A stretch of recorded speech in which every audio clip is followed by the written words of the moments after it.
few years ago, I built this screen tool. I kept it at the arena. I could pull it out onto the ice whenever I needed it.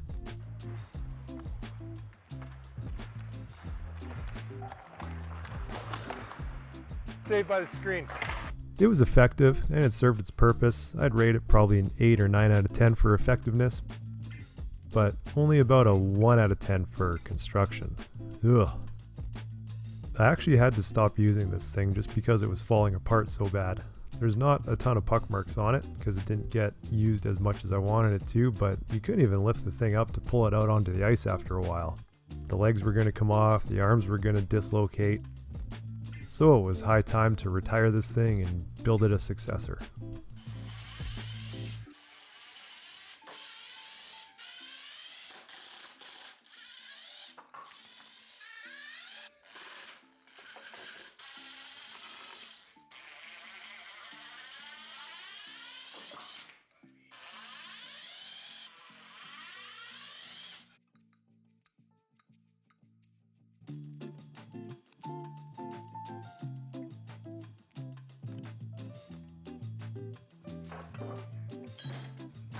The new design is actually pretty similar to the old design, just with some changes that I'm going to figure out as I go.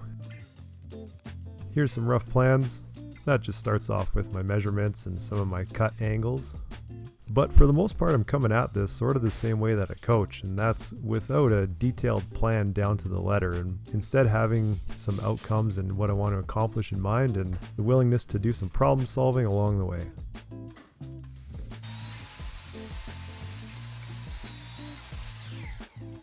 If I've ever coached you before, something that you've definitely heard me say is let me do all the overthinking for you so that you can go out and play. Looking back, I wish I would have followed my own advice as I was building this thing.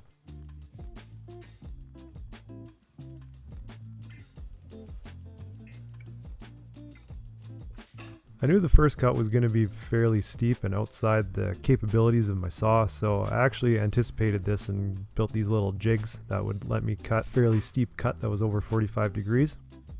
The first version of this screen, I ended up doing this cut just holding it by hand and praying that I was going to be able to hold it steady enough and repeat that cut twice. This way it's not perfect. I still had to hold it a little bit more than I would like, but at least the cut was a little bit more repeatable. So I guess that's progress from the first one already.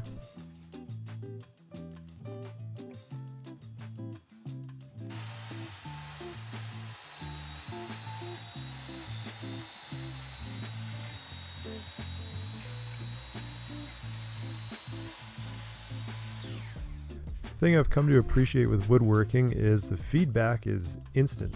If you screw something up, you're going to know right away.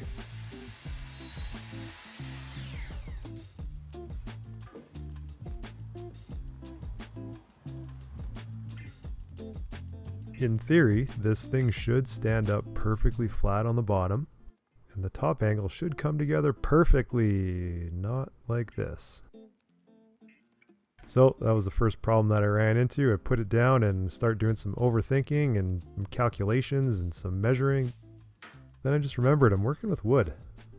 Plus I don't even have the tools or the skills to be able to calculate this out, so just eyeball it and cut it.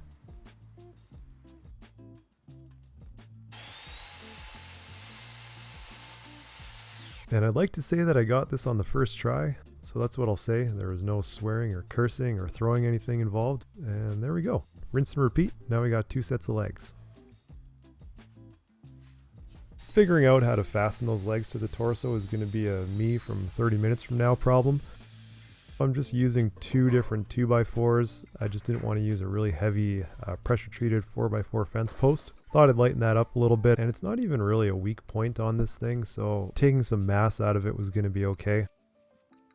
Fastening these legs to the torso is going to be interesting, so to make that a little bit easier, I split this thing up into 2 halves, and I would just marry them together once they were both done.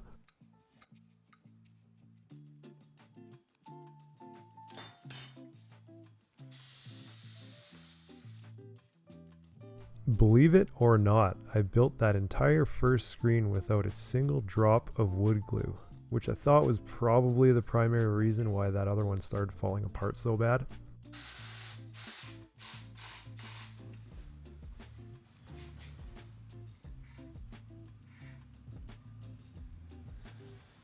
Some people might call it winging it, others call it showing up without a plan. I like to call it problem solving as you go.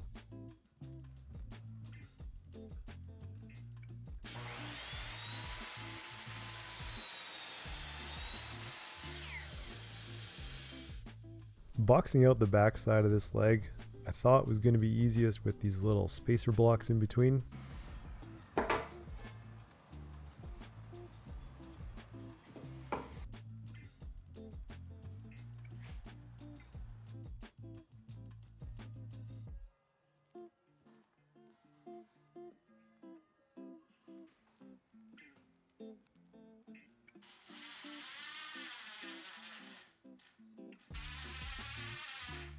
Rinse and repeat for leg number 2, bring these things together, and here's what we have so far. I thought, why not combat some overthinking with some underthinking? I had a torso with legs but no arms yet, and starting the glue up to bring the two halves of the torso together doesn't actually make a lot of sense if you don't have any arms, which you can just build exactly the same way that you did the legs. The average shoulder slope angle from the midline vertical axis of the body is 67.5 degrees.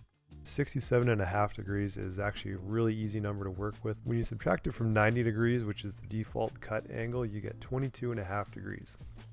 And if you're using tools like this one that are difficult to get an exact angle on, 22.5 is a preset positive stop, so it's a really easy angle to get exact.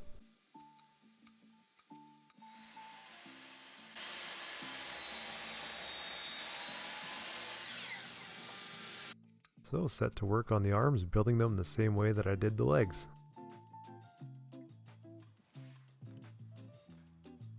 Total cost rundown to build this entire project. I needed a total of 2 1x4s that are 8 feet long, a single 2x4, and a single pressure treated 1x6. Total cost for all that lumber was about 18 Canadian dollars. Throw in a couple of other things like some wood glue and some screws, it might bring you up to about $35 to $40 to build one of these things.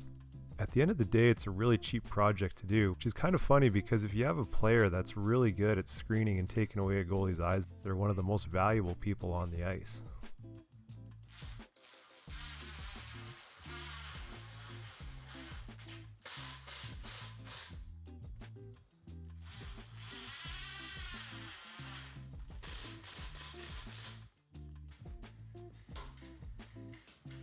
Looking somewhat scarecrow-esque. It's pretty close to being done, but just needs to have some feet. The one thing that I learned from last time is because the feet are going to be directly in contact with the ice, it's better to use a pressure treated board rather than untreated construction lumber.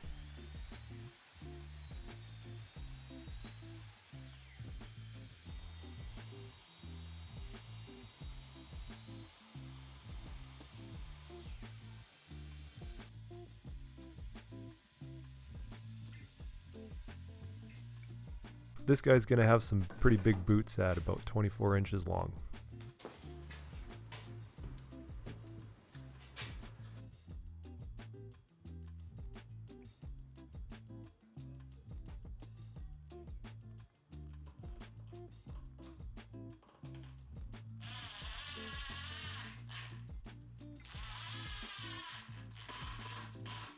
Final step.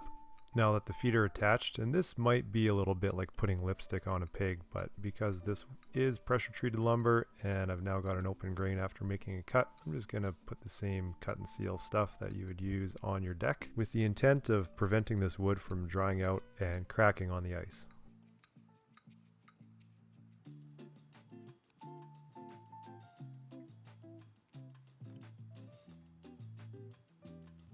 I'm going to keep this one fairly simple, but there are plenty of options for add-ons like deflection boards, adding more fabric to serve as a screen. I'll get this thing loaded up, brought to the arena, and put to work.